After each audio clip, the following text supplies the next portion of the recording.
Yeah. Hey, bro.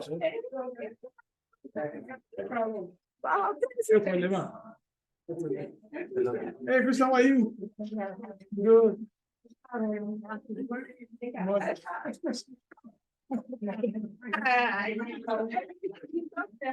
won't infect you. No. Yeah. I know.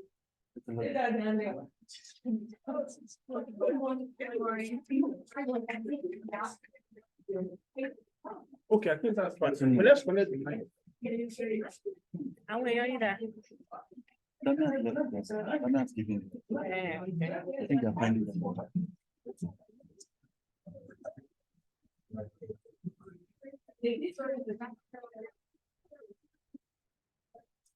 Can you hear me? I was still from you.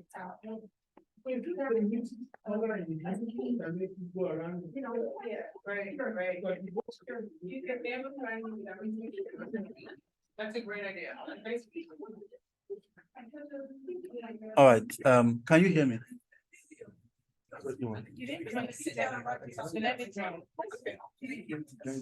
So that on my mic. No. Can you hear me? On the Zoom? Yes, on your Zoom. No, it didn't join with the audio because it will be interrupting with your stuff. Okay. But yes, see, this is how you can know sometimes when you're speaking. The green keeps, Yeah, moving, right? Yes. So obviously, to join for a test run. Okay, so that's not working actually.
Your shop is becoming tricky. Mo fẹ́ wo Zoom meeting kan sí.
Ṣé kìíní ẹ̀ ń ṣiṣẹ́ ṣá?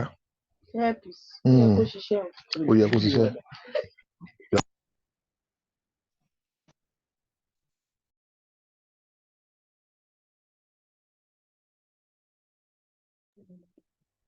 Sir, can you hear us, sir? Download crops. Let's download crops. Can you hear us, sir?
Please let's welcome our distinguished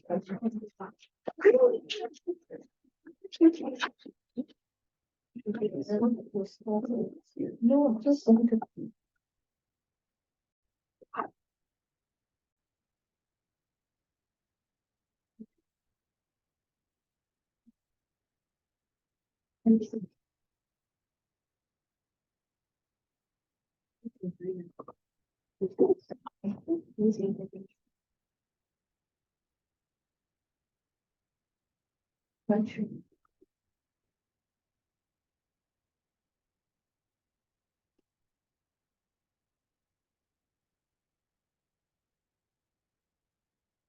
Okay, thanks everyone for coming to our panel. It's an early morning panel, so we appreciate the fact that you woke up so early to be here.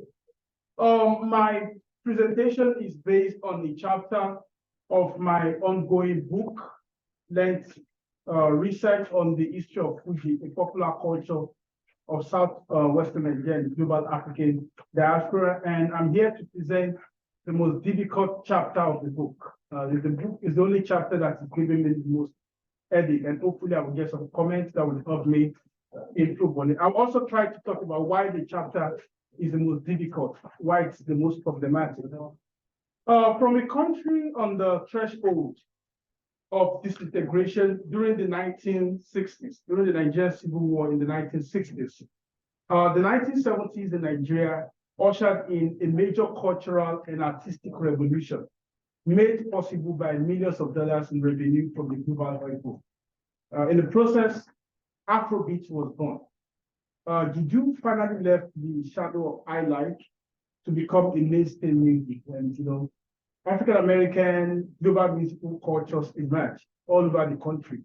Pop music, rock and roll, jazz, all became staples in Nigerians' dance. The cultural rebirth of the 1970s reached its peak in where's my slide? In 1977, when Nigeria hosted the second World Black and African Festival of Arts and Culture, which I consider to be the most spectacular spectacle and cultural display in post-colonial Nigeria. So my book and my documentary is about Fuji, one of the numerous artistic and musical creations and recreations of the period. So one of the things I'm trying to do is to understand how women disappeared from the pantheon of Fuji.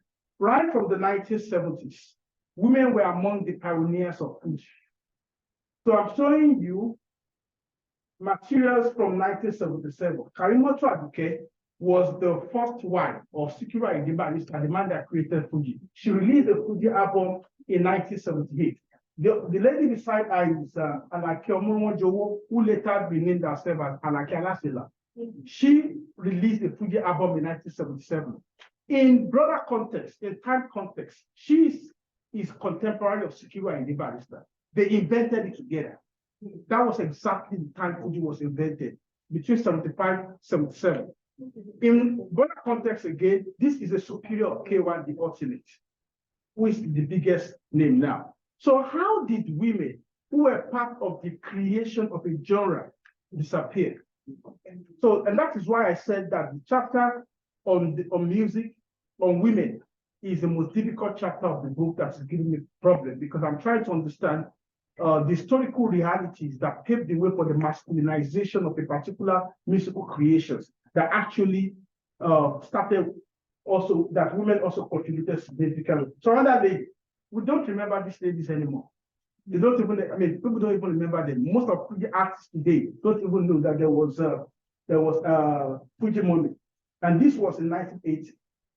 She was releasing album. She actually had her own music label. She said she wants to be producing herself so that she doesn't have to be exploited. And I'm going to explain why she was trying to do that. If you look at some of the things she was saying, she was actually also arguing that there's a portion was talking about not getting married to a fellow artist. There's a lot of things going on there, and I would like to understand. So,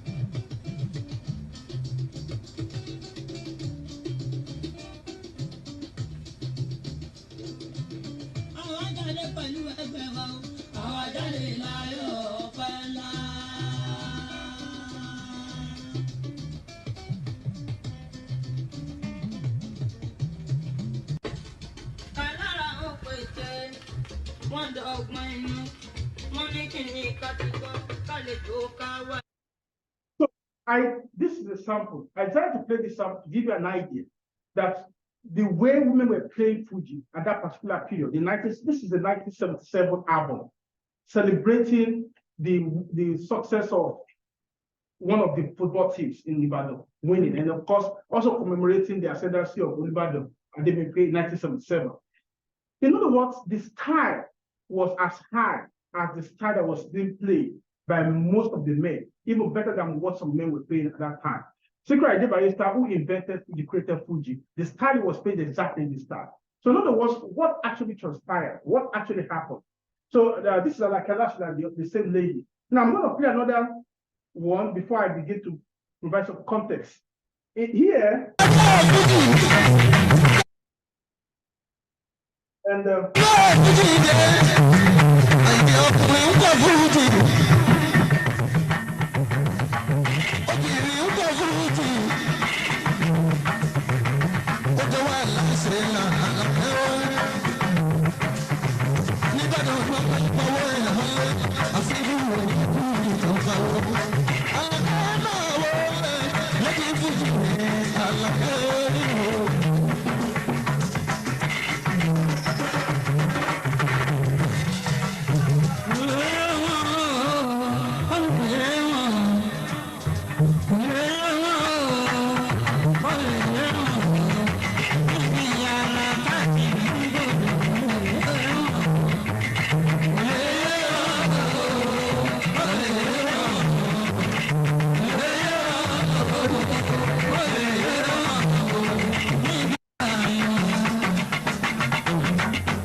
going back to where I started, one of my explanations is because Fuji came from a genre of Islamic traditional performance called Weri. And because Weri was heavily male-centered, maybe that is one of the, so by the time Fuji became Fuji from Weri, probably, and again, I'm just theorizing, I don't know what I'm actually talking about. Maybe that was because the foundation was male-centered, and because most of the Weri acts were men. Maybe that is why when the transition happened in the mid-70s and became Fuji, maybe the audience were not willing to listen to women performing a genre that they think is only for men. Maybe. But this is also a very problematic point, given the fact that they were releasing albums. And to be able to release albums, even in the 1970s with the oil well, it was a big deal. Now, this doesn't mean that other genre was not even dominated by women. Waka, for example, was heavily dominated by women. And male artists were also recording Waka albums. But with time, men disappeared from Waka and became female-centered. By the 1980s, Salawa Abeni, Basila Lake became the biggest name in Waka, to the point that it's just unfashionable for you to say you're a man performing Waka. When I interviewed Salawa Abeni, and I'm going to show a couple of the notes from the interview, she said Waka means song. So anybody that performs Waka is an artist. What she's trying to let me understand is that Waka is the foundation of music, because Waka is music. So why did women eventually push men out of Waka to the point that only women were performing Waka in the 80s? Even though in the 70s, men were calling themselves Ada Waka, male Waka performers.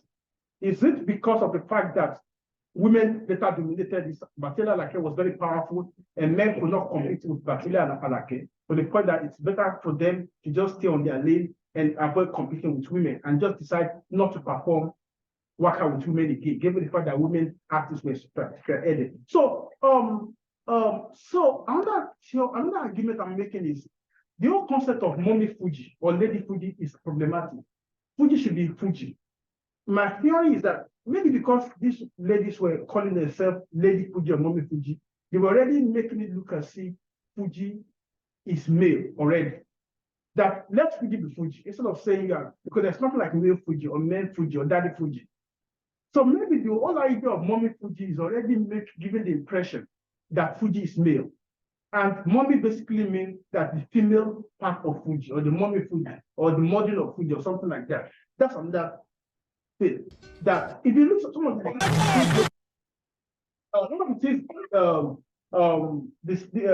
Queen Fuji, for example, why can't Fuji be just Fuji instead of mommy Fuji, Queen Fuji, and other things?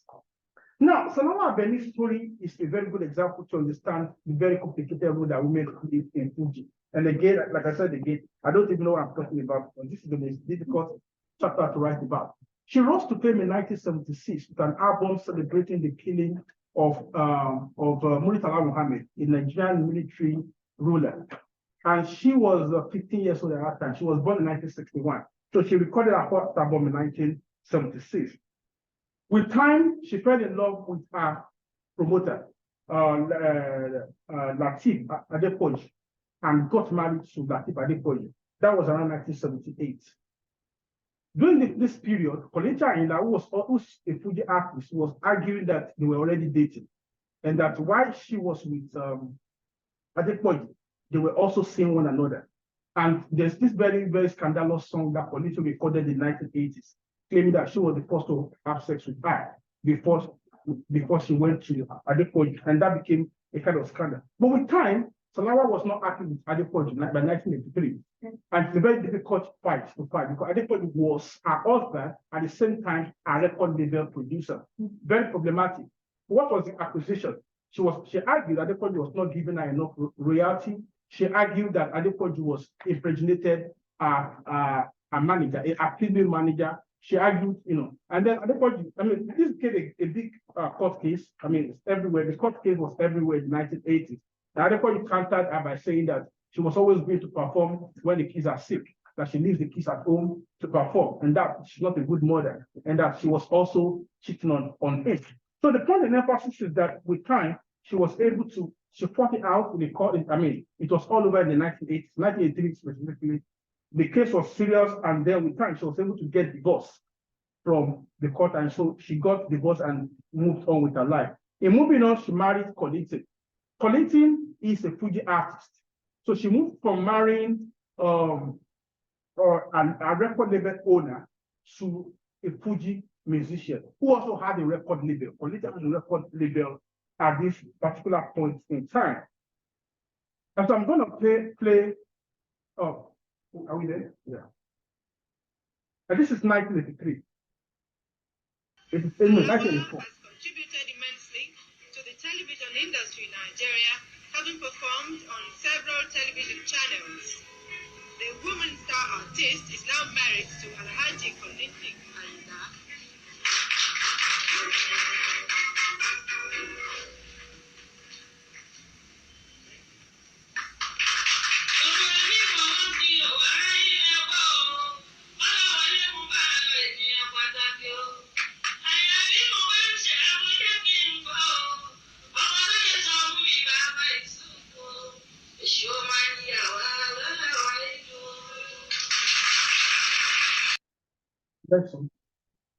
Salawa has contributed immensely to the television industry in Nigeria.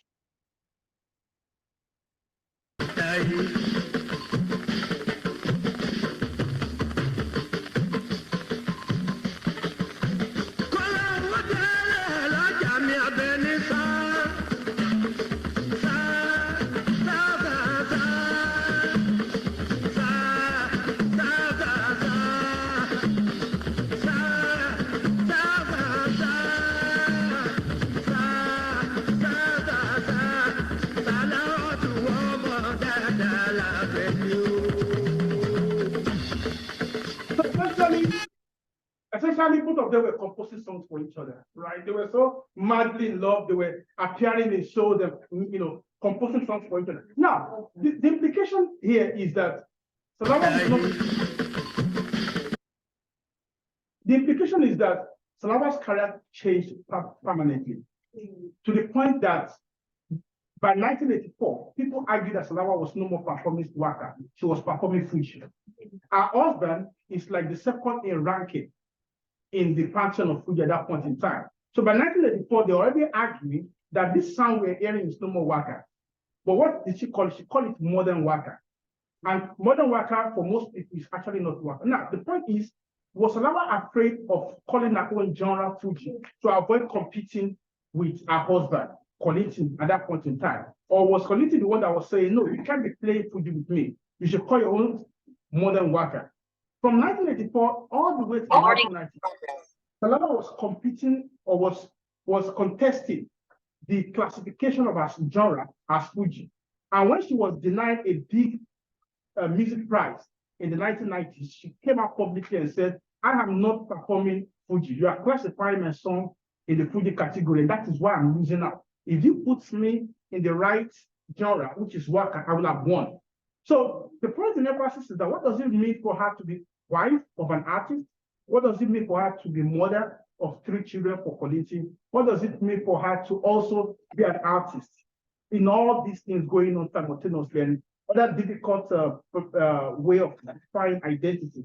Well, so by 1990 specifically, another problem happens. After 6 years of married Kollington, they got divorced. And what was the debate? Part of the acquisition that she had in the period was a very problematic one, that she will go perform when the kids are sick. And unfortunately for her, she lost one of her children in that circumstances, unfortunately. I think that should be in the early 2000s, where she was performing, and by the time she came back home, the child was sick and the guy died. And that took her back by almost 7 years. She was paralyzed. She couldn't perform for 7 years. She was heavily sick. And as she told me when I interviewed her, that was just almost killed her career. And of course, just 2 weeks ago, she announced publicly to everyone that she married again. And it was all over the newspaper that I'm married again, and I'm still married at 61. So, and that was a big deal for. So there are some of the newspaper stories that came out when she was again trying to contest the difficult classification of her song, and what does it really mean for her, and what all these mean.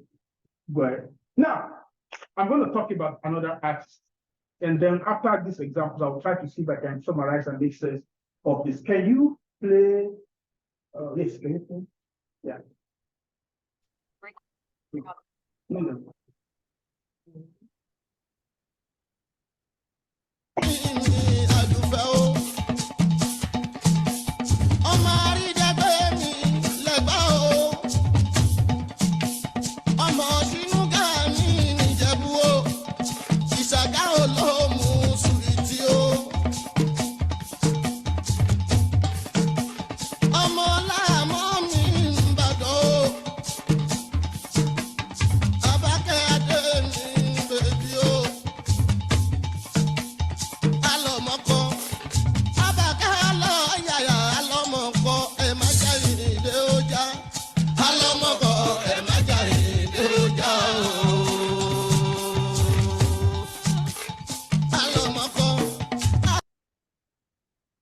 So this is album released in 1984. He chronicled all his wives, was just giving them lines, was just praising them. So another very interesting story about Barrister is the fact that everybody knows the kind of his women all the time, at every point in time. And one of the interesting about this lady was because she didn't give him any child. And in Yoruba, he was actually promoting a particular argument that ẹni tó bímọ fún ní ṣàgbàlẹ̀ ẹni. What it means is that motherhood is the passage. I want to be careful because that's what you do. See my face? So, ẹni tó bímọ fún ní ṣàgbàlẹ̀ ẹni means motherhood is supreme in relationship because giving you having a child ranks you higher than any other women that you are with who did not give you children. That's the supremacy of motherhood is high in the ranking of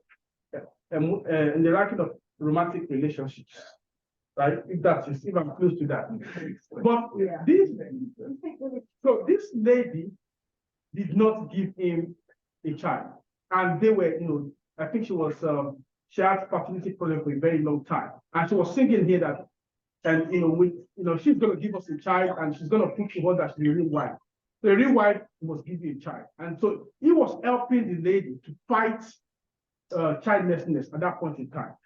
So then the last but not the least, before I try to summarize, and of course there was a big legal battle again with one of his wives. We went to court, long story. The last but not the least, and of course his mother. Everybody knows a lot about my person, always thinking about it. So the point I'm trying to say is that, like I said, this is the most difficult chapter in the book because I'm trying to understand many things. I'm trying to understand why women disappeared from the pattern of Fuji, even though they were part of the creation. They were part of the invention at the beginning. I'm trying to understand the very complementary, problematic, and complex role that women played as wives, as patrons, as lovers, as everything, as spirits, as diviners, for everything for them. I'm also trying to understand how this role changed over time.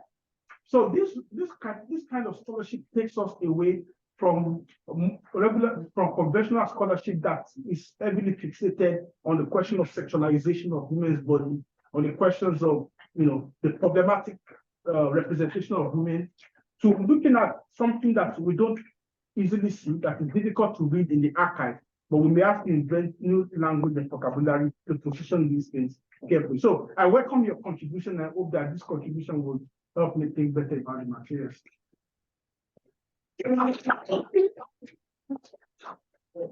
Yeah, well, it came on. No, I think it's later now, right?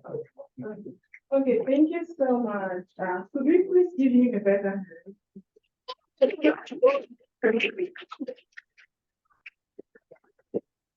that was really much needed. Of course, we know women are always disappearing. So, we have so many. I hope we have so many questions, but please hold it all, and we'll take that after all the speakers. Okay, so the second speaker is Mr. Stephen Olabanji Oluwadun. He is an interdisciplinary scholar of Anglophone African and African diaspora and archival studies. His interdisciplinary approach to research focuses on popular expressive culture, archival studies, archival artifacts, literary and performance studies with emphasis on verbal art, visual culture, and music, including Fuji performance, hip-hop, African, and global gospel music. His scholarly interest is built around interculturality, hybridity, representations and performances of race and nation, youth culture, identity construction, migration, and social formation. Some of his publications have appeared in Journal of African Culture and Society, African Journal of Religion, Philosophy and Culture, Journal of Music Research in Africa, such as linguistic studies and others. Please help me to welcome Mr. Smith. Thank you, everybody. I'll be presenting on Japa, anticipation, memory, migratory displaced in the I want to say this work is a part of a body of work that look at ideology, aesthetics, and Fuji music. But then I cut out this as a way of looking at my data to see how I can speak to this subject. So that's how. You haven't told me what Japa is.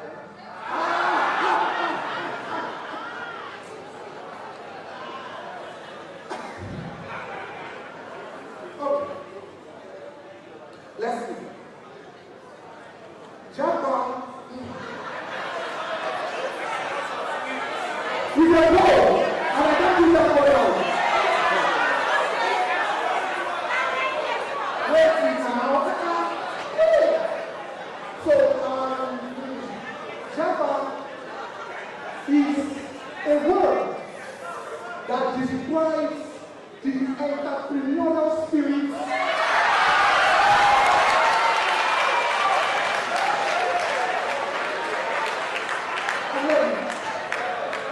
Java is a word that describes the entrepreneurial spirit of Nigerians.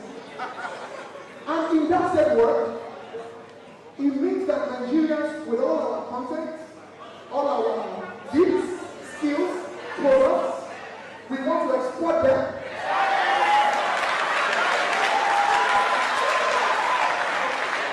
Including exporting ourselves.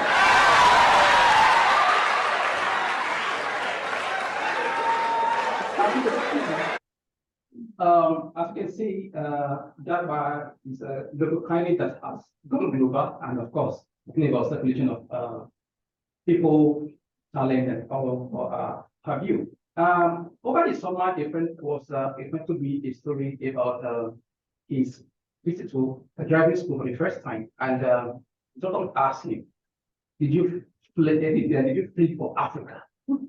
You know, it's funny, but then for me, this raises a question about motivation for travel and why and how we look at this. So, oftentimes we have this position of mainstream factors for border mobility, unemployment, instability, and all this. But how did we talk about popular culture, sports, and religious activities, and all this? So for me, I see this as a kind of investigation to an uncharted path, not necessarily going beyond. I think go beyond the normal or factors, major factors that are due to migration movement, but in a way to look at variables that we less talk about, okay, and to see how these maybe see them as secondary or kind of indirect motivation for migration. So this presentation, I will explore the rich cultural narratives embedded in the Fuji travelogue, with particular focus on understanding the artistic construction of travel as a site of negotiation, transaction, and memory production, which directly or indirectly inspire migratory processing. So we analyze the role of anticipation in shaping the motivation for travel, the interplay of memory and narrative construction, and the migratory impact on individuals and communities. So drawing illustration in the field of tourism behavior, cultural, and migratory studies. This investigation hopes to contribute to our understanding of the complex relationship between anticipation, memory, and migratory inducement within the context of Fuji travel. So by expanding the motivations, intertextual references, self-actioning, and position of personal and collective memory in Fuji travel, we can get insight into the cultural and historical nuances that shape the migration experiences of individuals and community. So the question then is, how do we conceive? So why Fuji, basically? So for me, Fuji travel is more than just a site for performing power, identity, and class, but it's an element of career progression and fulfillment. So I will return to this one. So drawing on Edward Said's idea of travel field, in which the author focuses on the connection between text and the essential actuality of human life, politics, society, and event. That also compact the multiple channels in which ideas, concepts, narratives travel, and the effect they generate on individuals and communities. The circulation and encounter of popular culture across global sites reinforce Miriam's idea of contact zone, where the spirit culture meets class, grapple with each other, often in highly asymmetrical relation of domination and subordination. So to fully unpack these encounters, relationship and relation agenda the mapping of speciality and temporality as a form of capture of memory for fossil abroad, and it to provide complex engagement on travel and the personnel involved in travel. So his insights are significant in mapping categories of travel and interpretation of the travel personally. I quote now, no traveler and certainly no tourist is ever knighted for his performances. Although this trade we may undergo can be as memorable as the explorers. All three make journeys, but the explorers seek the undiscovered. The traveler, that which has been discovered by the mind working in history. The tourist, that which has been discovered by entrepreneurship and prepared for him by the art of a mass fulfilled service. The genuine traveler is, or used to be, in the middle between the two extremes. If the explorer moves towards the risk of the formless and the unknown, the tourists move towards the security of pure nature. It's within these two poles that the traveler mediates, retaining all the kind of the excitement, unpredictable, attached to exploration. But the question here is, how do we conceive the personality of Fuji artists in the continuum of travel? Or how does the economy of travel shape the perception of audience? How does anthropology mapping the exotic, artists performing the exoticism, especially through various e-signals, sonic tests, and the settings of place, the construction of home versus abroad motivate listeners about cross-border mobility? How do Fuji sound and text constitute an archive of affect for the audience to visualize through the gaze of the artist?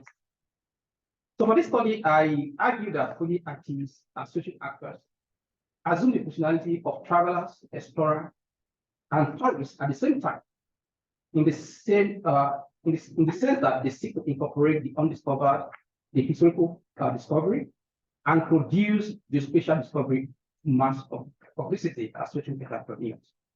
So Fuji artists in their traveling performances are not only engaging in the nostalgia of space engagement, but documenting, producing, and archiving memories, speciality, and critiquing social realities of places, and sometimes in conversation with the post-colonial social reality of home.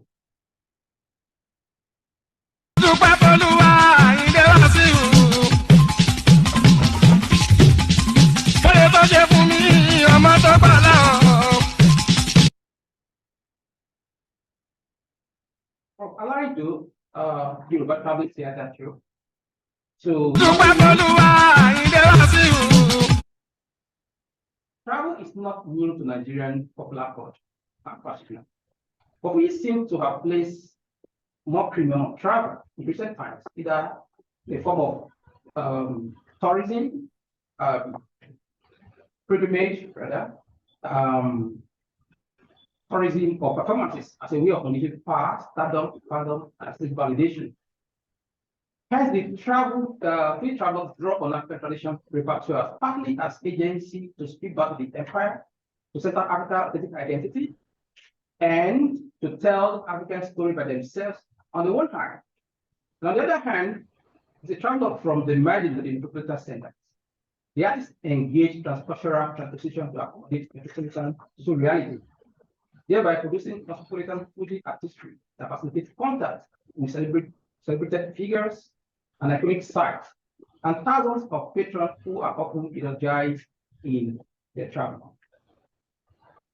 Mapping out progressive practices in the landscape of identity formation through encountering of places, basic fashioning of artistic persona through a sequence of popular culture compelling. In the sense that the Fuji is engaged in commemorating encounters, incidents, and personages. By assuming a persona in travel frame, Fuji artists exactly stress the communal understanding of transnational expectation and fulfillment. And by representing self using traditional spaces, these artists have an implicit understanding of how traditional linguistic capital functions, enhances their artistic look and influences their social trait.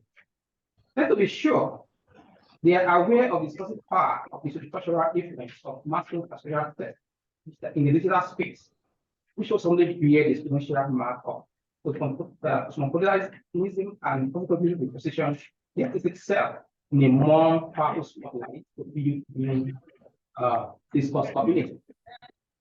Travel identity formation and self-fashioning seem to be an integral constituent not just in building a brand, but also as a crucial reinforcement in development and in constructing an artistic hierarchy of power. The idea of national travel helps to rethink the metropolitan power in creating a hierarchy of influence and power between the travel artist and the contemporary back at home. And in many of the travel songs, like Aye, American Thieves, Obligate, and a number of them, the artist boasts of the feedback of their performances and brag about the spotlight with the metropolitan consciousness. Invariably, the more they travel, the artists engage in somehow determine the effort class mobility within the product system with affluence, class, brilliance, in the picture. I'm trying to solve it.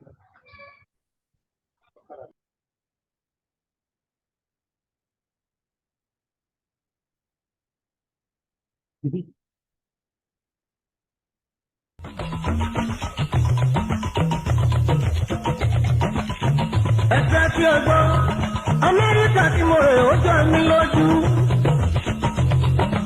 Èmi pẹ̀lú Buhari ọmọ ọlọ́sọ, lájọ ṣeré lọ s'Amẹ́ríkà, àbáwọn ṣeré dé Orlando. Gbogbo ẹni tó bá yọ síbẹ̀ ló lè sọ. Gbogbo èrò tó gbéra lábẹ́ kò lọ sí Amẹ́ríkà. Sọ́dé New York City, sọ́dé Washington, sọ́dé Chicago, sọ́dé Florida, tí o bá rà láńdò ìrìn ẹ̀kú kan. Èmi pẹ̀lú Buhari ọmọ ọlọ́sọ, lájọjà yé lọ sọ́là Ondo, àfojúkan Disney World, ìròyìn ò máa tá fojú gbà, ẹni tó bá yọ síbẹ̀ ló lè sọ. Ọkọ̀ ojú omi láwọn láti géètì ó dìlú ńlá, abọ́lẹ̀ àrìn kẹ́kẹ́ wọn kó wà sọ̀kọ̀. Ó dìnnú rélùwé, wọ́n sọ pé káwárè ẹ̀sìn, mo ní bó ló tún jáde lé ọ̀run. Nígbà kan kó wọ́n lọ, àwa nù lífì kí wọ́n tó pa ná ìbò tó wà nínú ẹ̀ wọlé lóríwó. Wọ́n kó wà dókèkọ̀ kí wọ́n tó pa ná, bírísàrí Àyìndé pẹ̀lú ọmọ ọlọ́ọ̀tọ̀ àtàwọn òyìnbó tó wà ní ibẹ̀. À ń gbọ́ welcome to heaven, gbogbo wa lálájú sájú lé ọ̀run. Ohun tó yìnbó bá ṣe, sọ́dọ̀ yìnbó ẹ̀sẹ̀ ẹlẹ́rù tó bá sunkún okùn dìde sọ̀rọ̀ kí lẹ́sẹ̀ débi bámọ́dé òde ìdẹ̀rù á máa ṣakọ́. Ìkọ́ ń sunkún bọ̀yọ̀ àwọn kan jọ láti inú pọ́sì àwọn kan yọjú. Ìkọ́ ń rò jẹ́kù lápá máa rà lé ẹtún lọ́wọ́ adélẹ̀ yìí kí lẹ́sẹ̀ débi pitọ́pánà òjúpálá tún yọ sí. Wọ́n kọ́ wá síbi kan kì í ṣe mọ́tò, kì í ṣe pílẹ̀nì kò yé wa rárá gẹ́rẹ́ tọ́yọ̀ sílẹ̀ ni mo bá kọ́kọ́ gbin. Mo ń kígbe mọ́dà mi ò lè ṣì báwù. Àlàdé ń pe táwa ìlú dà, òyìnbó ń pe mọ́ ìmọ̀ ń dà, kò sẹ́ni tó mọ̀ pé má kì í fi ń dán mi. Kò sẹ́ni tó mọ̀ pé má kì í fi ń dán mi, kò sẹ́ni tó mọ̀ pé má kì í fi ń dán mi.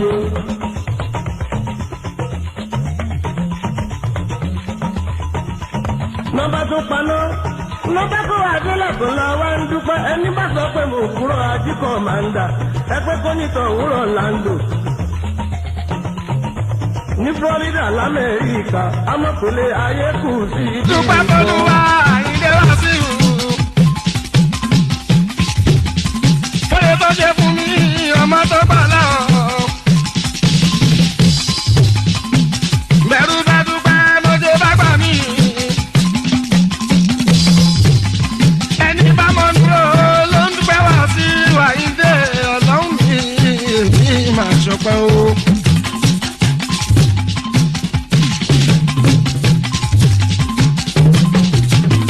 Mo dágbére nílé pé mo ń lọ Amẹ́ríkà.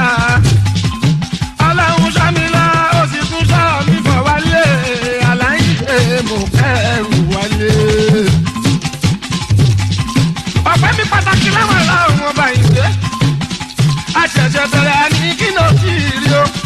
Lẹ́yìn èyí o, Kánádà ló tún kù. Ìlú Tókíò ló tún kù Àyìndé. Lọ́kùn mi rántí ọjọ́ òun 1986 tó kọjá Àyìndé wálé. Tí mo dá pé gẹ́dẹ́. Àyìndé ò ṣáàtì. Ìgbà tó di 1997, Ọlọ́run gbàdúrà mi ó àti Àyìndé ní. Mo kẹ́rù wá sílé. Àyìndé ṣeré ní London, Àyìndé wọ́n fẹ́ wọ́n gbàjọ́. Lọ́dún 1990 yìí ó, ilé ni mo wà, Àyìndé wà ní mi ó. Ọmọ kan làwọn tó wà pè mí ó. Julius mọ́ ọ́tàjọ́ mi ó. Ẹgbẹ́ nílé ọmọ olùṣàbí president.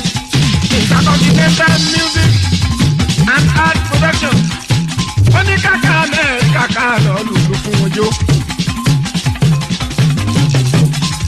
Ẹ bá mi dúpẹ́ wá ìdí ní àyílá ẹ̀lẹ́ ọmọ ìyọ́lá o lókè Ìbàdàn.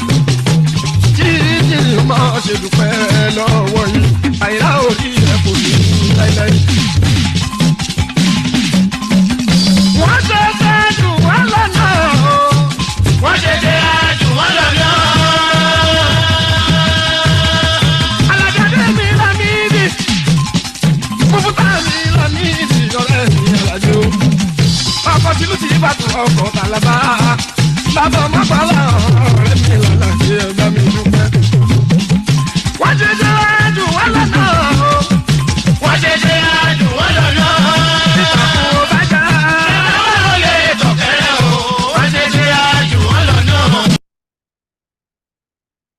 So one of the concerns with global cars for travel conversation is that it could result in exotism, really colonial relations between the empire and the territory.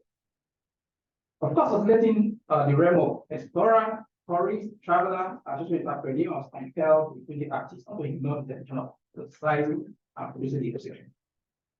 As such, archiving metropolitan memory of the mental point. In this case, the Fuji song poet becomes a guide, the narrator to the unknown, the lonely, and the imagined universe. The romanticizing narrative allow us to penetrate the remarkable expanses of the artistic production. The Fuji travel of adventures and the apparent exotism of the Western capitals and culture to dislodge the complications associated with the empire and reassert the privileged cultural position.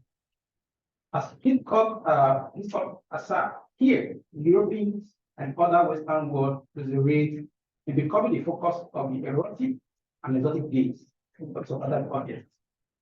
Interestingly, the production of exotic proceeded create tension between the empire and its supporters, usually in providing cognitive social reality for post-colonial illusionment. So, next slide.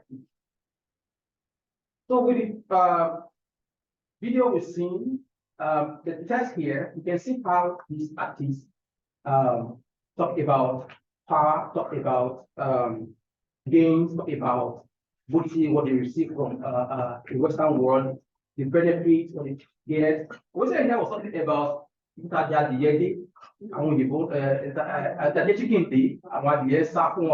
and talking about what the whole and all you know, the exotic of the related capital.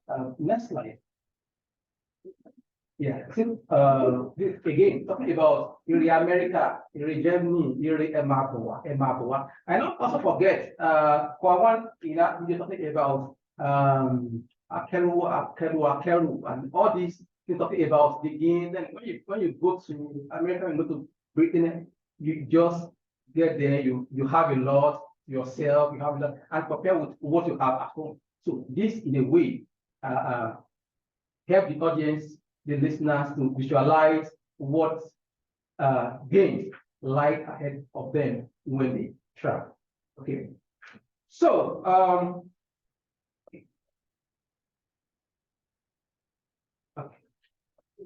so another argument that this study is making is that the anticipatory memory that Fuji artists produce are synonymous with the what Sigmund called epistemophilia, a complex drive which functions to relieve anxiety and excite pleasure in learning and knowing. Fuji sound, text, and exotic transnational imagery therefore assume epistemophilia site in which possibility of inducement or drive for travel are high. especially for the audience who are already part of the network of post-colonial anxiety and delusion about war. So engaging in what Mr. Caswell called parallel provenance, where each individual artist's production forms a collective memory that creates a repository for mediating cognitive behaviors. It might be creating archives of affect and willingness for anticipated patronage to assess or validate knowledge to shape the perception and interpret global dynamics through the lens of the artist. This study concludes that Fuji traveler induced transnational mobility through embellishment of power, self-fashioning, anticipatory mental imagery, and memory, as well as negotiating metropolitan culture by conjuring its everyday life experiences as alternative narratives to the post-colonial everyday social reality of the audience in the global south. Again, the understanding, the place of Fuji archives within the transnational economy that is increasingly contingent on information products. I conclude using my great words that Fuji archival documentation may meet immediate need, more enduring divisional need of the more personal requirement of a broad anticipated migrant community. Thank you.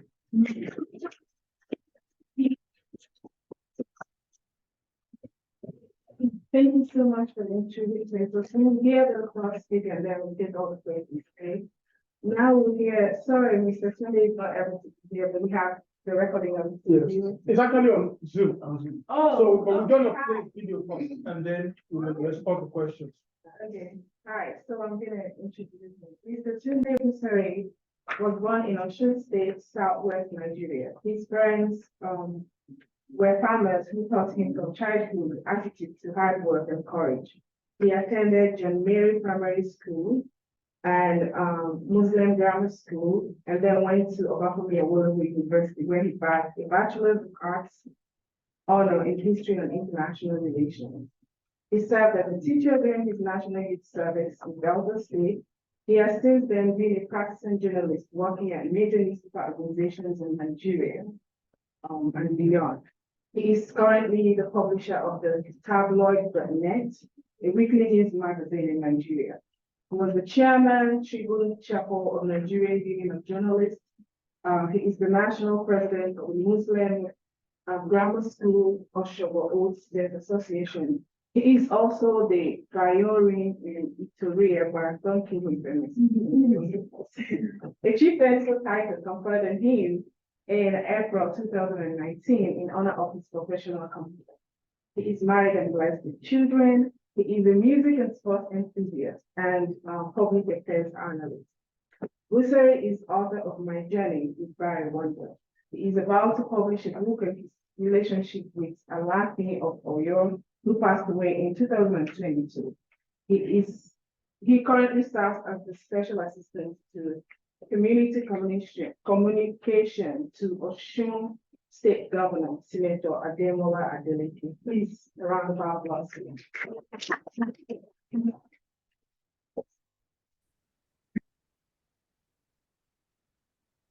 Yeah, I'm here to present this paper titled Writing Sikiru Ayinde Barrister about Autobiographical Narratives and African Popular Culture by Tunde Busari, an independent scholar. Introduction. I consider it appropriate to first introduce myself to this privileged gathering of intellectuals with a view to having a clear understanding of where I am actually coming from as regards my experience as an author. My name is Tunde Busari, a Yoruba man from Osun State, southwestern Nigeria, geographically located about 200 kilometers away from the aquatic Lagos State, which is the former capital of Nigeria, before 1991, when the military regime of General Ibrahim Babangida relocated the seat of power to its current location in the Federal Capital Territory, Abuja. I studied a combined honors of history and international relations from the prestigious Obafemi Awolowo University, Ile-Ife, a notable academic institution founded in 1962. After graduation, my life has since been shaped by my passion for the media and developmental journalism. I have worked in some respectable media organizations in Nigeria, like Nigerian Tribune, Sunday Punch, the Nation newspaper, National Mirror, the Newswatch, and the Newswatch. Currently, I am publisher and editor-in-chief of the tabloid.net, a weekly magazine which focuses on human interest news and features as well as entertainment. It can be safely said that my special interest in entertainment industry partly formed the inspiration which led me to writing and publishing my journey with Barry Wonder, my very first effort in book publishing in 2021. I wish to admit to the fact that the idea which transformed to this book is not entirely mine. External forces influenced it when it was clear to them that inside me was hidden some insightful perspectives to my subject, who was a legend of a Nigerian indigenous music. He is Dr. Sikiru Ayinde Balogun, whose stage name remains Barrister. He lived between February 9, 1948 and December 16, 2010. He passed away in London while he was recovering from a certain surgical operation carried out in an Indian medical facility. He started his musical career as Ajisari, a music which was exclusive to Islamic community and which to date is practiced during the month of Ramadan fasting. Barrister flirted with Sakara music, a popular indigenous music dominated by older generation of musicians of Yoruba origin. Then he transformed in his music, named it Fuji, and claimed as different occasion that it was his invention. Even though his claim had stirred controversy during and after his lifetime, a section of public controverted his claim and argued that Barrister made Fuji and not vice versa. However, a verifiable history seems to favor him because no other musician has been established to have recorded an album and name it Fuji music before Barrister did. Record rather has it that musicians who will name their brand Fuji music actually patterned their music after Barrister, following the modest success his experiment was being achieved, especially after his band's historic tour to the Great Britain in 1978 and release of an album titled London Special. Despite the unrelenting demand for my book by groups of Barrister fans, most of whom I met on social media, I was sincerely not keen to give it a thought. I was rather comfortable with my occasional expressions of my views on Barrister's songs and sound on my Facebook wall. That exercise was purely a fun to me, being a practicing journalist who is naturally obsessed with weaving words together for public education. Flair for writing and reading is a key requisite to becoming an outstanding journalist. This creed seemed to have matched my purpose in life, hence my choice of career in the newsroom, where I freely and enthusiastically express myself in text. Though I have turned my Facebook wall to a platform where I dissect and debate topics of general interest, politics, entertainment, culture, finance, technology, and sports, my opinion on Barrister appears to connect better with my readers who would like, love, and comment, and send me complimentary words, including what could pass for garnished appraisals.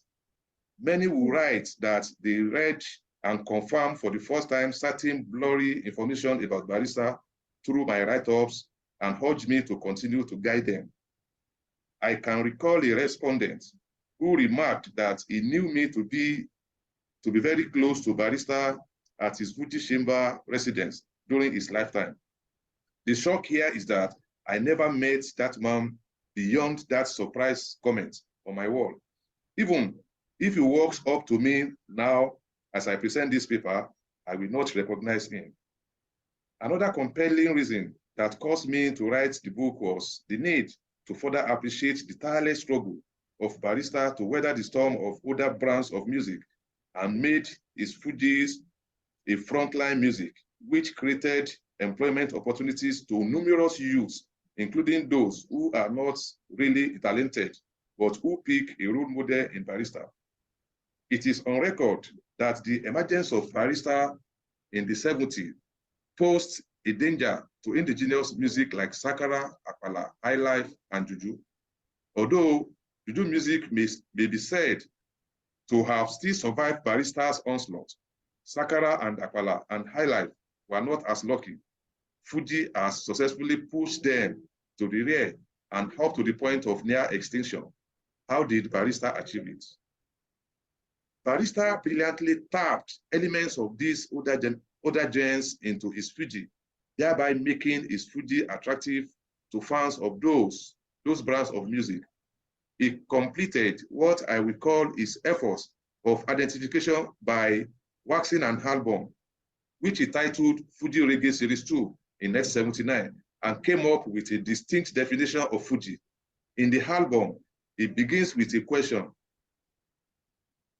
Quotes, "Ladies and gentlemen, who can tell me the full meaning of Fuji sound?" That's the question, end of quotes.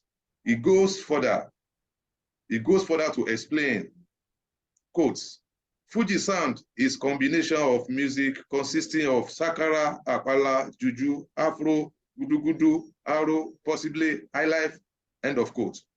Barrister performs his definition in the said album with a flirt with evangelist Ebenezer Obey, a Juju music maestro, late Yusuf Olatunji's Sakara and Fela Anikulapo's Afrobeat.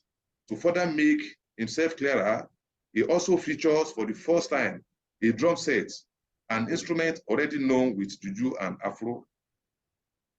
Aside promoting Barrister's legacy in the history of indigenous music in Nigeria, the African continent, I wrote the book to contextualize the significance of Fuji music as a distinct genre, with arguably highest number of practitioners within Nigeria and across the Atlantic. In Yoruba-speaking state of Nigeria, almost every street produces at least a Fuji musician. This is so because a brand of Fuji music is said to be easy to put together, given the fact that only few local instruments like talking drums of different sizes, sakara, sekere, and agogo gong are basically required. Beyond the sphere of Fuji music, I wrote the book as my intellectual contribution to indigenous music in Nigeria.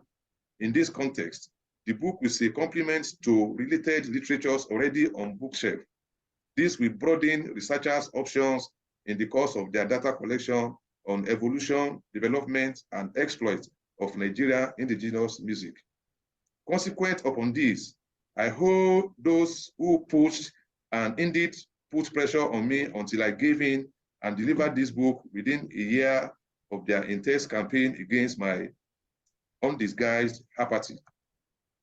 That said, writing my journey with Barry Wonder did not actually task me beyond my pre-production projection, save for some research efforts in sourcing for materials, especially references from relevant literatures on subjects beyond entertainment. I was comfortable putting the words together. What I think really worked for me in this regard was that I was on a familiar terrain. I was writing about my passion, which is Barrister. That is why I explain in details my early contact with him from my childhood in the 70s and my later contact till he prayed his last about 30 years ago. Of course, I interview select personalities, his wife, his singing song, his band members, his backroom staff, and his fans, with a view to giving readers the needed opportunity to have different sides of Barrister's personage. I deliberately refrained from writing what would look like a rehash of previous books earlier published about him. Hence, I focus essentially on my personal experience with him, his music, and his career. So, the book smartly marries my history with that of Barrister. In other words, it is a two-in-one book, which presents two stories in one volume to inform, education, and entertain my readers, especially with easy to read, easy to understand prose and lucid style aimed at capturing interest of as many readers as possible, because Barrister still controls unprecedented number of fans after his death. It is even said by music marketers in Nigeria that Barrister's record still sells better than those of the living musicians.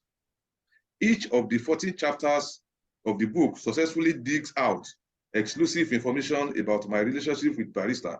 I dwell on some landmark attributes that made up his person. I recall some of his live performances I was privileged to have watched. I also reveal how he was able to take Fuji music from the streets to the class of elite. I explore his role as a social and public affairs analyst who worked record to expose government deficiencies and provide solutions to his identified area. I analyze his talking drummers and their impact in the development of his percussion. Also, I record the role I played in the article I wrote in 2017 when an attempt was made to spite Barrister. In addition, I recall how I was involved in a road accident on my way to attend Barrister and a Barrister occasion in Lagos. A chapter also focuses on Fuji musicians who pattern their sound after that of Barrister. I take a step further in my narrative by pointing out few areas where I differ with Barrister's song and actions. I do this critique of him deliberately for an audience as we have here at this gathering, in order to have a balanced and objective view of his person. Another reason I explore his flip side is my realization that Barrister was not created an angel.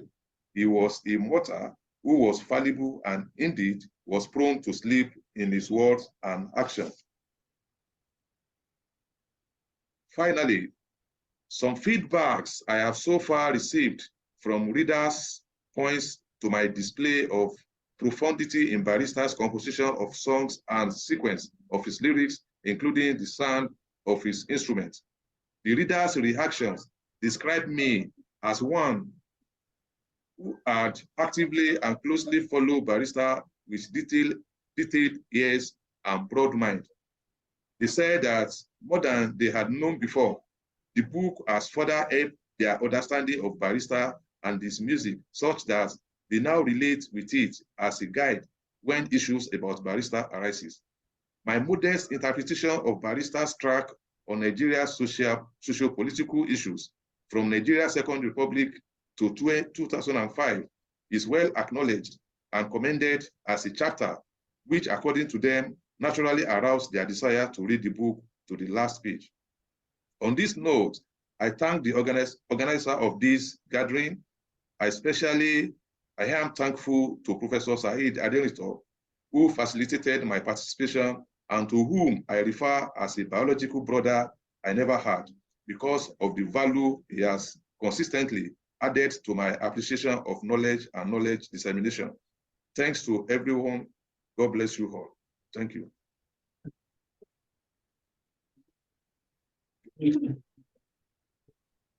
Thank you so much for the wonderful presentation. It's always good to be, to have perspective of the journalist knowledge production.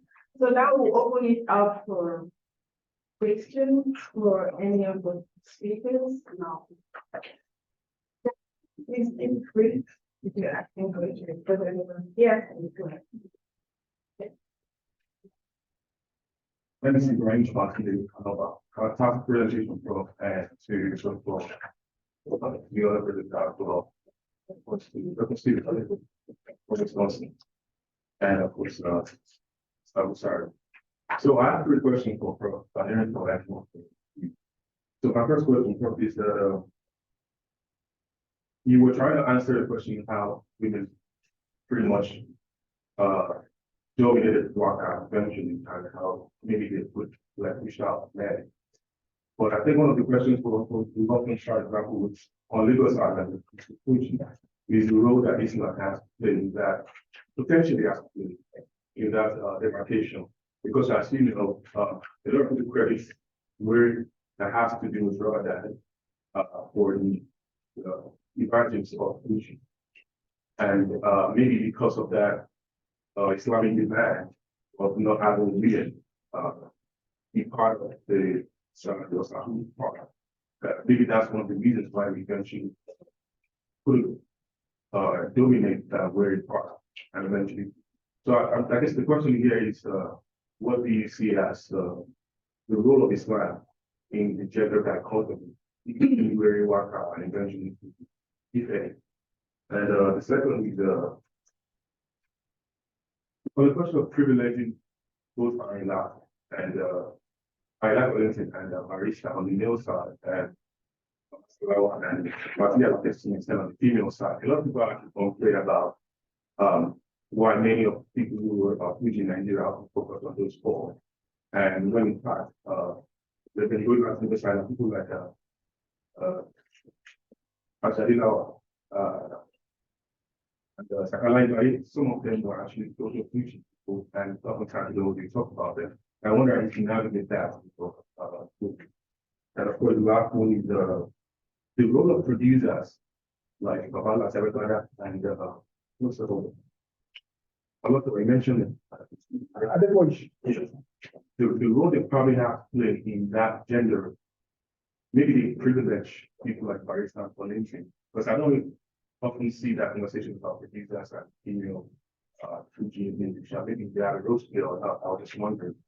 And of course, with Bruce Stephen. So I think one of the, because we're in California, one of the books about Californian diaspora communities, written by Sarah Lassieri, she emphasized something like music and how it's pretty much a transnational ingredient.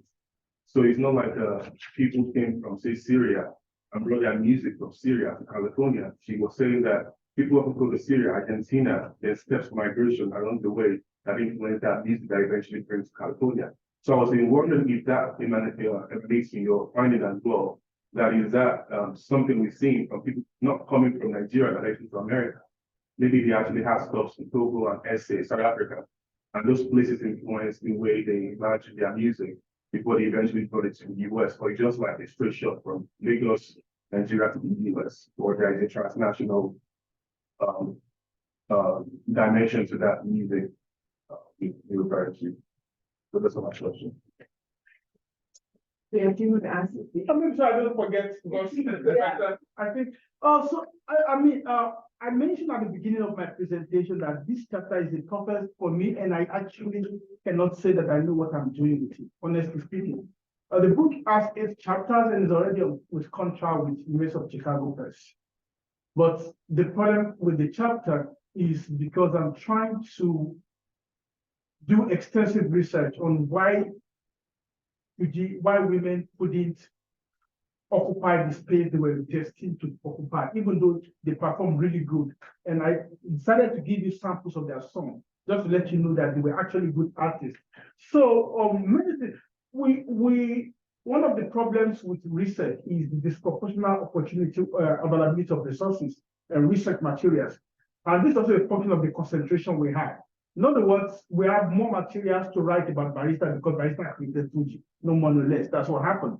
The guy that codified something is the guy that created it. Something comes from something, right? So he had more materials because he was the most prominent in the 70s and the 80s. Was releasing like 4 albums in a year, and that was what led to this generation of a lot of materials about him. We don't know so much about other artists we're talking about because they were not performing like Barista. They were not releasing 4 albums like Barista. They were not patronizing the press like Barista. Barista hired Olabisi Ajala in 1975 to promote him. 1975.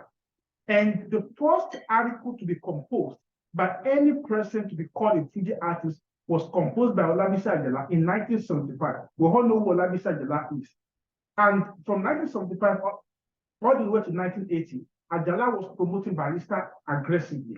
So this is why we know if you're not producing, if you're not releasing a lot. Now, it doesn't necessarily mean that other artists were not releasing just because we don't have a number. So that's one of the problems with research, in which why is it that we know more about others just because now. Now, the question of feminization, I think I mentioned that at the beginning, that maybe because Fuji came from Were, and Were was this nocturnal performance dominated by men.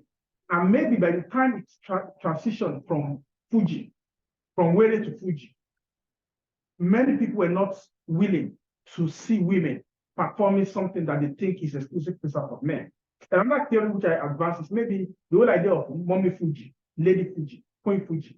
If Fuji was not, let Fuji be Fuji, that way there won't be a question of we're listening to a woman who performs Fuji. No, we're listening to a Fuji artist, not a woman who's a Fuji artist. So that's where the problem lies for me to be able to. It doesn't mean that today that women are not performing Fuji. There's a lady called Eniba, that I mean, a few of them, but none of them is even close to the lowest ranked Fuji artist in the pantheon of Fuji.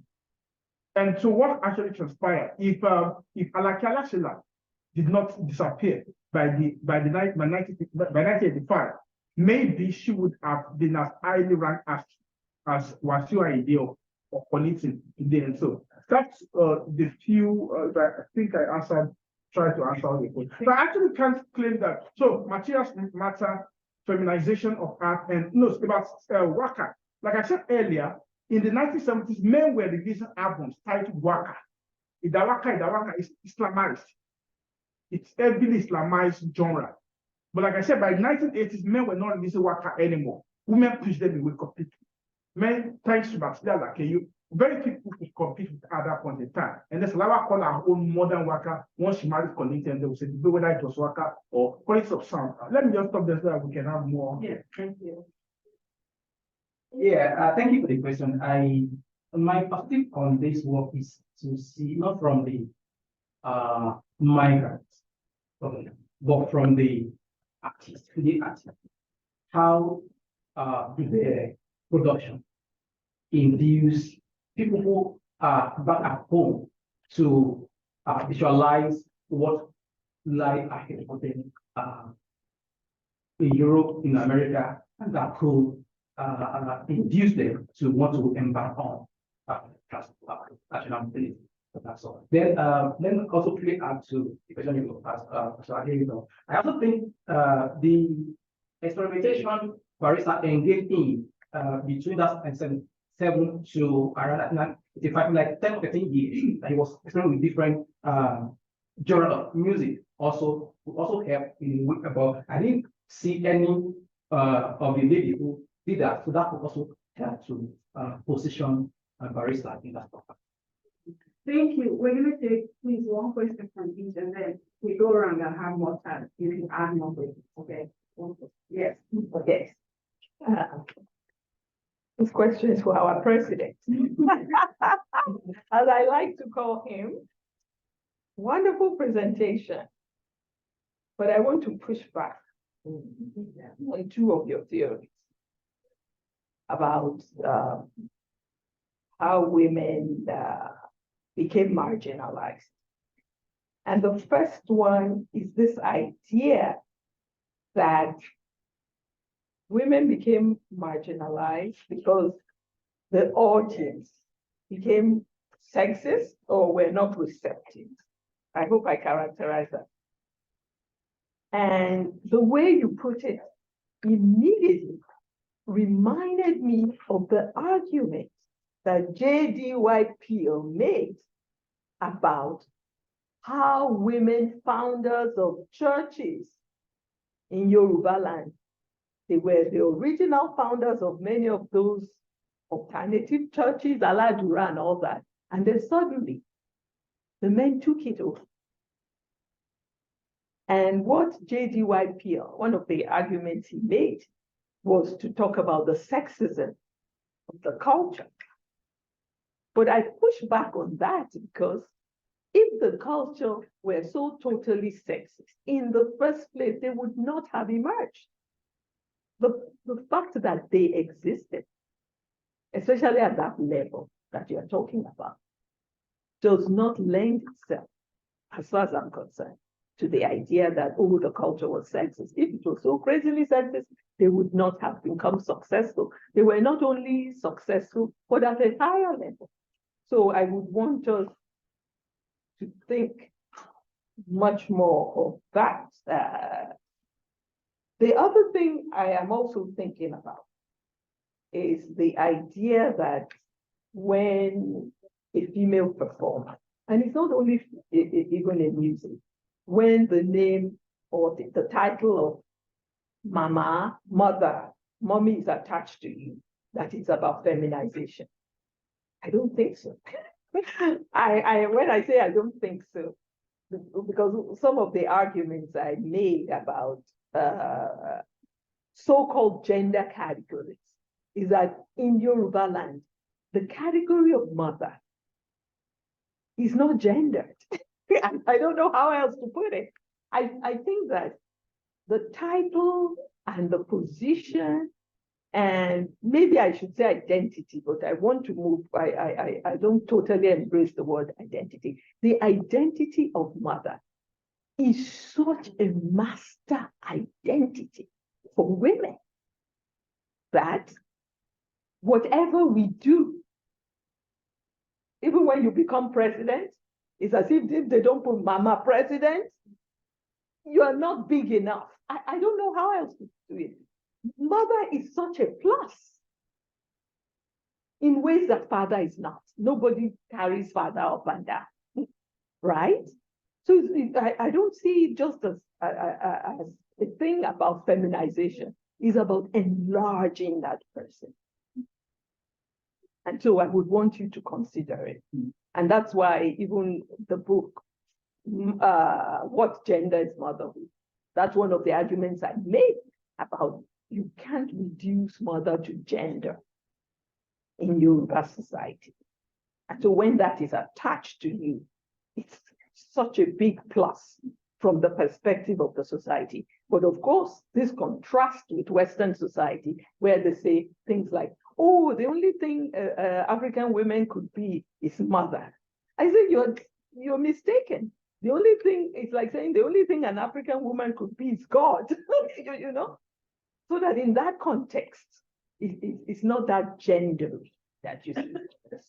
So I would want you to consider that. Then finally, when you talk about Fuji music emerging from, is it Were? Very. Okay. Fuji music emerging from Were. My immediate question was, or is, were women playing, were women visible in Were during the Were phase? That's one question that immediately comes to mind. And you did talk eloquently about the transition from Were to Fuji. However, when we focus on women, I think part of what is suggested is that we have to nuance that story of transition. If female musicians were not transitioning from Were to Fuji, what does it bring to the table in our history or the documentation of that transition? I think we need to look at that closely. Finally, I'll stop in a minute. I'm assuming that many of these musicians came out of Ibadan. Is there an Ibadan factor in this? Somebody was mentioning Lagos. Is there an Ibadan factor in this? I just wondered about that. And I'm going to stop there. You want to explain? That's too much of fact. But I mean, because I can always talk to Prof after the conversation. But there's a lot. So where is nocturnal? Perform when women, in most cases, are taking care of the home and trying to prepare for salary. So one of the reasons probably they were not visible in that nocturnal performance is because girls and ladies who would who may be performing publicly were at home preparing the meals and making sure everything is okay. And that's probably why we don't have a lot of female wedding performers. So when the transition happened from wedding, of course, to Sakara, whatever, and before Sakara, then to Fuji, this legitimacy of transformation, because don't forget that it is the way that provides the platform for them to have Fuji. So that by the time you become a Fuji artist, you already have some following already. So it's art in the 70s, there was just no way you could be a Fuji artist without performing with you. So making so another theory which is coming right now, and that's why I'm happy that I gave this presentation, is that probably because the female artists did not have following from the pre-Fuji era. It was difficult for them to carry the same followership or the same following into the Fuji phase of their stardom, making it so difficult for them to maintain a pool of competitively attractive pictures. That's, I mean, your questions are so many, so, and I also want my co-presenter to be able to respond. So the question, I think, the question of mommy, I agree with you that motherhood is a big thing, much bigger. I mean, that the only reason I'm mentioning about the feminization or the modern of Fuji is that it's probably suggests to people, because there's not like king of Waka. There's only queen, Waka queen. And there was this debate between Batila Lake and Sawaya and Sarawa about who actually owned it. And of course, Sarawa became modern and this and that. So the point I'm trying to make is that these ladies were leading all male pan. So the problem was not about sound. The problem was not about the pattern. The problem was about who is performing. And the reason I asked him to show the section where she was dancing, she was a good performer. I mean, and 1977 pattern, that is high. You talk, so let me put it in broader context again. This lady was performing higher than many of the so-called superstars today in 1977. So the question is, why is that? Is it because she's a woman and they think that Fuji should be the exclusive preserve of male? That's what my problem is, because it's not about style, it's not about quality, it's not about reading. Why couldn't she claim that space that she truly belongs, given the fact that she was actually at the center of that era when the sound was. Again, I don't have, like I keep saying, this is the most difficult chapter in the book. I don't have any conclusive answer to it, and if it's giving me too much problem, I'm just gonna. I'm just not write it. It's important. We want it. I just go ahead. You must simplify. Yeah. So that's Please, let me say one more thing I forgot to say. These questions you are asking would benefit from looking at comparative cases. What about Juju? Mommy decency. Yeah, she's in the documentary. Right? Yeah. She died in 1978, and that was the problem. She would have. I'm just saying, it will benefit from looking at comparison and what is emerging. No, this chapter is the only chapter I'm looking at in the book.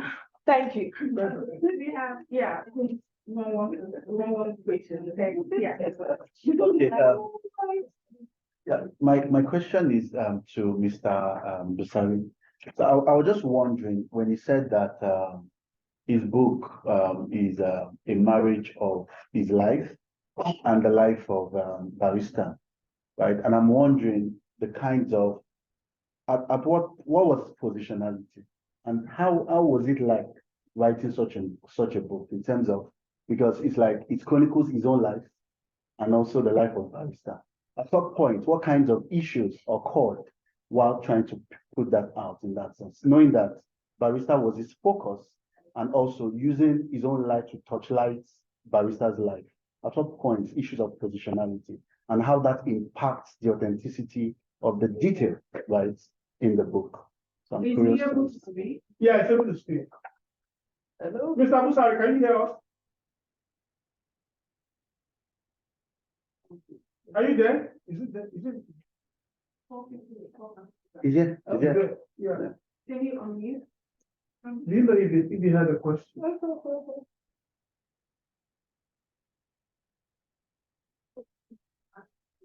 Well, sorry, maybe. Okay, maybe Let's if go back. Yeah.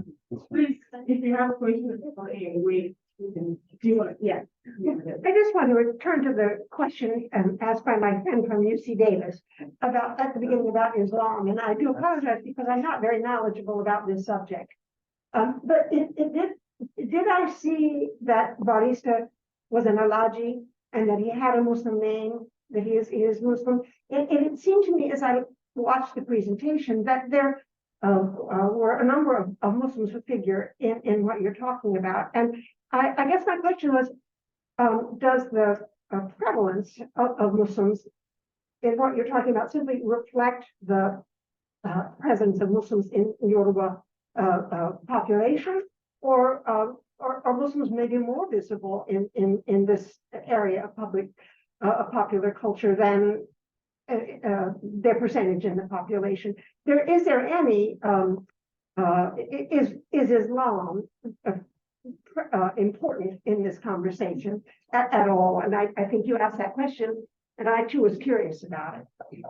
Yeah, it's absolutely it's Islam, because it's emerged from a genre that's heavily Islamized. It's performance that happen only nocturnally during Ramadan, once in a month. Yeah. But in the 1970s, because of the oil boom and a lot of money, the secularization emerged, and the secularization then led to commercialization, and they moved from being a kind of a religious theocratic music into a secular music. And at that level of secularization, Fuji emerged beyond, So the reason it was still very much Islamized is because of the fact that the performance, right from the 1970s, when Fuji came into existence, have always been Muslim, because genealogy is Islam. Thank you. Thank you. Thank you so much. My question is to Professor Stephen. Thanks so much for the wonderful presentation. In putting Jaffa into proper context, what is the difference between even abroad of the Fuji artist and that of other events?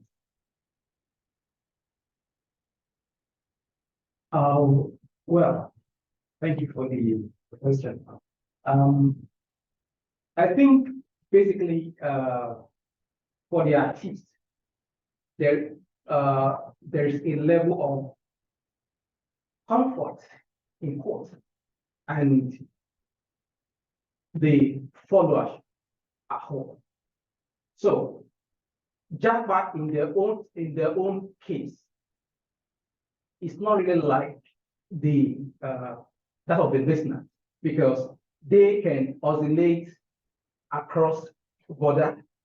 It's like they have some of them, they have family here, they have here, but then they have business in Nigeria as well.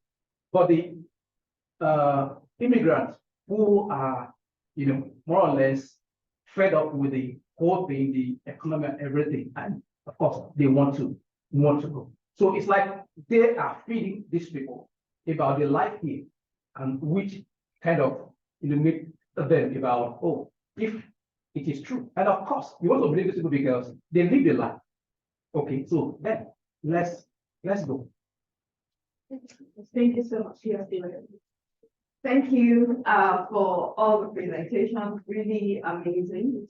My name is Bumi, and I'm finishing or trying to finish my PhD at University of Toronto. I have, I think, maybe a comment and two questions. The first question, can you please ask one, please? Ask one question or make just one comment. Choose one. Okay. All right. Okay. I'll make it a comment to Professor Aderi. So it's the question of Islam. So recently I was also going over pre-jihad northern Nigeria and how women were very prominent in the Bori spirit cult, and how, through the jihad and of course colonization, we've seen the erasure of women in, within that prominent level. And maybe as Professor Irumi said, looking at comparison, even within, in Kaduna, where my research is focused on, women were also prominent singers at that time because of the Bori faults that regulated life, and jihad was actually waged mainly because of the Bori fault and we saw that erasure. So maybe if you also look at that, that could give you a sense of the erasure. Mr. Musali wants to talk now. It's not bad. So make sure he talks. Did you hear the question? Yeah, I think. Hello, can you hear us now? I think he had the question. Let me. Is he there? I spoke. Oh, he said it was interrupted. Huh. Oh, okay, sorry. Let's see if we can talk. Let's go ahead. Can I go ahead, please? Yes, talk, yeah. Can I go ahead, please? Yes. Oh, thank you. Yeah, I want to appreciate everyone here. The question raised is quite interesting. And to answer it briefly, when I set out to write this book, I actually wanted to concentrate my energy on barista. But along the line, particularly starting from the intro, I realized that there is no way I will tell barista story without including my own story there. If you look at my first chapter 1, I traced my history of where I drew interest in music. From there, moved to my first contact with Fuji music. What happened then? Which album did I listen to that actually enthralled me, attracted me to be a fan of Fuji music? So by the time I was able to answer those questions, I realized I was telling my own story, weaving it together with that of barista. And again, when I was in secondary school, there was a particular chapter there where I recall how I used to fight my colleagues who are not barista fans.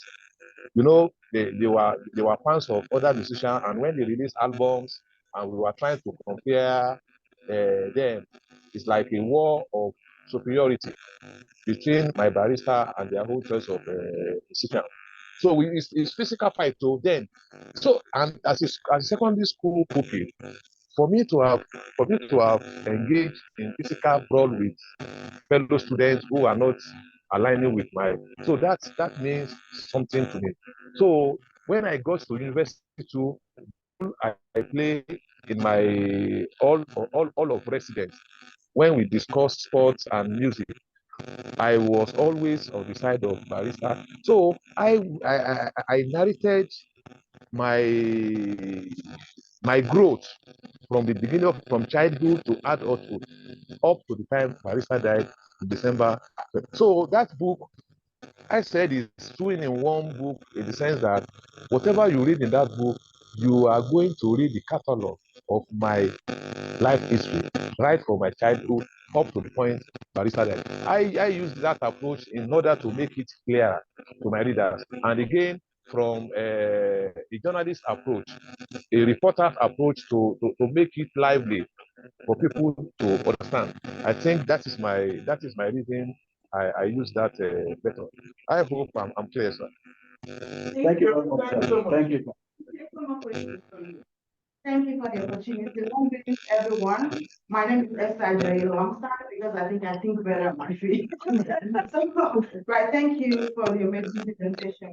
That was very informative. Both of you also is the online. So my question is to Professor Aderinto, and so I've been comparative humanity and gender studies and always also like exploring and investigating the visibility of women with what you presented around like women's sort of like disappearance, in the Fuji live. And I'm also wondering how that connects to the more or less like disappearance of even the waka genre of the music itself for now in comparison to Fuji, right? So it's not that women disappeared in Fuji, but it seems like even the one they were laying claim to has also disappeared. So one might wonder how those, two forms of disappearances are connected. But also, I was also really wondering, I'm not sure this is a question of me wondering just along with you, also wondering if, wifehood, motherhood, and all of the responsibilities that come with all of that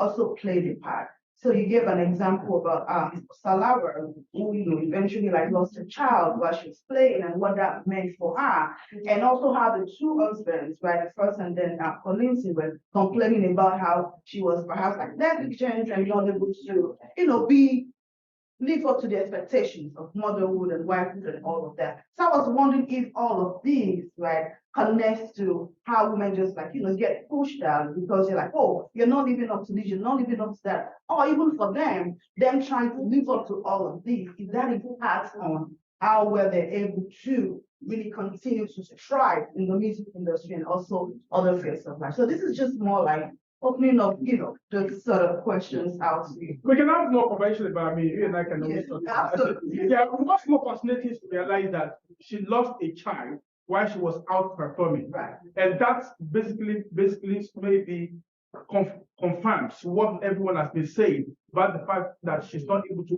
hold on to both homes and her profession at the same time. And her career went down the drain for almost 6 years. She paralyzed. He told me she was paralyzed for 6 years because of that and the guilt that comes with losing a child because she was focusing too much. It wasn't. It's also when other women as well. Yeah, we can have more conversation about that. Yeah, I would like to close with my thoughts. So, Okay. everything, the ethnographer in me would always say the answers are in women's narrative. Even if they are not alive, there are also other women who tried and couldn't succeed. There are family members who are women who would know the story. This is where I find the answers and then center their voices, and that will answer all these questions. This woman said, this woman said, this woman said, and those are where the answers are for me. And for you, brother, I would like to see, how the sound itself, the concept of Jaffa is, influencing the sound itself. Are they picking up, this whole concept of hybridity? Are they picking up musical instruments as they travel? Are they singing about this journey? You do a good job, in the anthropological and social aspect, but what about the sound analysis and how the concept of Jaffa is influencing it? Okay, with that, thank you so much for coming and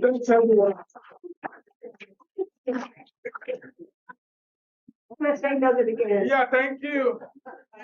That's exactly what I wanted to I'm Yes, yes. you said I was ending. I won't drop it. I was